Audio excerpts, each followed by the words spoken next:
In October of 2005, incarcerated women at the Alouette Correction Centre in BC were invited to a forum and asked a powerful question. What do you think are the major health concerns for women in prison? This question and the dialogue that followed marked the beginning of the first prison-based participatory research project where incarcerated individuals were asked to determine priority areas for health research and action. They were encouraged to explore what they saw as their unmet health and social needs.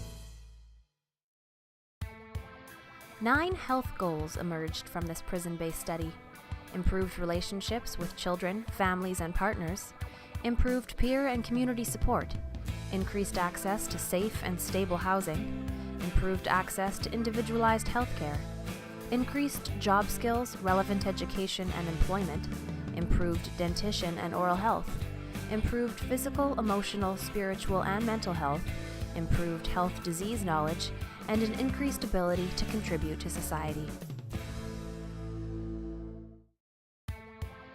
Recognizing that many of these health and social goals extended beyond the prison gates, academic researchers, community members, and formerly incarcerated women partnered together to design a study that would identify facilitative factors and barriers to achieving the 9 health goals after release from prison. In 2008, the Doing Time Research Project received a 3-year operating grant from the Canadian Institutes for Health Research and ethics approval from the University of British Columbia. The plan was to interview women upon release from a provincial correction centre and again at 3, 6, 9, 12, 18, and 24 months post-release. The goal of the interviews was to assess how well these women were meeting the 9 health goals and how well they were reintegrating back into their communities. The Doing Time project is unique. Whereas the majority of research and literature on incarcerated populations and reintegration looks at men, the Doing Time study focused solely on women. Further, the Doing Time project followed a participatory approach to research and worked with formerly incarcerated women to design, conduct, and analyze the study. Since 2008, the Doing Time project has hired 12 women with a history of incarceration to work as peer research assistants. This research partnership and methodology brought invaluable insight and credibility to the project by ensuring that the issues being studied were indeed relevant and important to women leaving prison. Further, this approach promoted co-learning and capacity building among all partners. The university research team benefited from the peer research assistants' lived experience and local knowledge of the issues, and the project provided employment and skill-building opportunities for women transitioning from prison. And for this situation in particular, I really have no fear of being in, like, for lack of a better term, crack park. And I don't look like a cop or anything, so I think I could blend in quite well to that atmosphere in a way still, like if I choose to throw that hat on.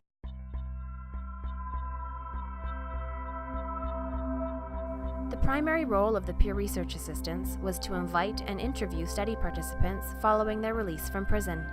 Peer research assistants received training to develop interviewing skills including empathy, effective listening, explaining the study, obtaining informed consent, personal safety, and self-care.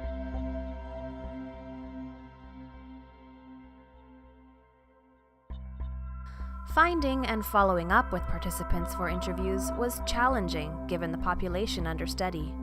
Although women offenders in BC are held in one of just 3 provincial correction centres, Surrey, Maple Ridge, and Prince George, potential study participants immediately disperse across the province following their release from prison.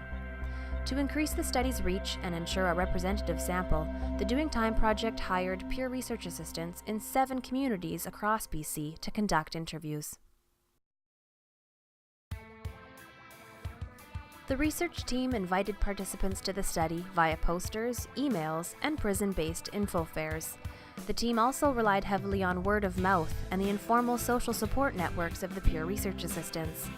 This included writing and mailing letters of encouragement to incarcerated women and using a closed network Facebook group. One peer research assistant waited in a bus loop outside of the Alouette Correction Centre for 2 hours, 5 days a week for 2 years and invited women as they were released from the prison and dropped off at the bus loop.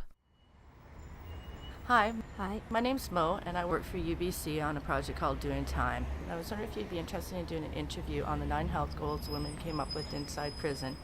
I'll give you a $20 gift card, about 20 minutes of your time.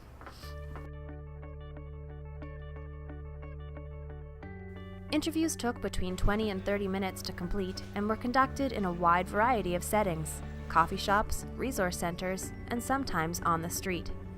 Although this was a successful approach for connecting with women, community-based interviews came with challenges: the length of time it took to read out the consent form, the lack of privacy in public places, distractions like noise, interruptions, and friends walking by, the influence of drugs or alcohol, and participants in a hurry to go and get high. Participants received an honorarium of a $20 gift card for each interview they completed. They also received informal mentoring and peer support from the research assistants. Do you know where you're going? No. Where are you headed? Vancouver. You can take the 7091 bus and it comes over there. It was very important to the research team that participants felt respected and understood throughout the interview process.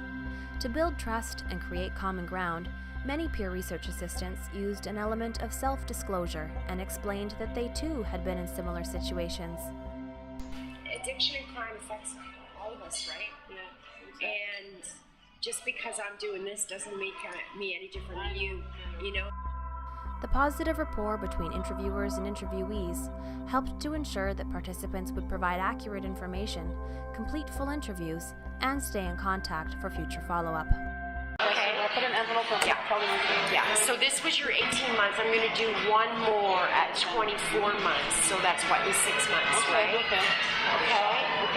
Thank you so much. By the end of the 3-year study, the Doing Time peer research assistants had followed 403 women and conducted close to 900 interviews.